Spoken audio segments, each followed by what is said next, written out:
మీరు చేసింది లేదు, చెప్పిన హామీలు నిలబెట్టుకుంది లేదు, దొంగ మాటలు చెప్పి రాజ్యం వెళ్తామని. రేపు మొన్న జరిగిన మున్సిపాలిటీ ఎలక్షన్లు వస్తాయి.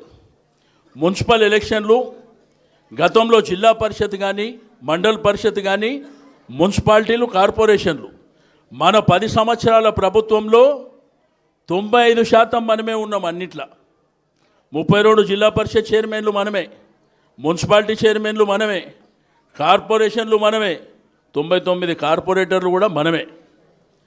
ఇక కొన్ని టీవీలు పత్రికలలో చూస్తున్నాం, వన్ సైడ్ అయిపోయింది. ఇగో అధికారం ఏంటంటే ప్రభుత్వం తన చేతులు ఉన్నప్పుడు ఒక 2.5-3 సంవత్సరాల ప్రభుత్వం ఉన్నప్పుడు ఏంటంటే ఏమో ఇంకేమన్నా వస్తాయేమో అనేటువంటి ఆశలతోని ఓట్లు వేస్తుంటారు.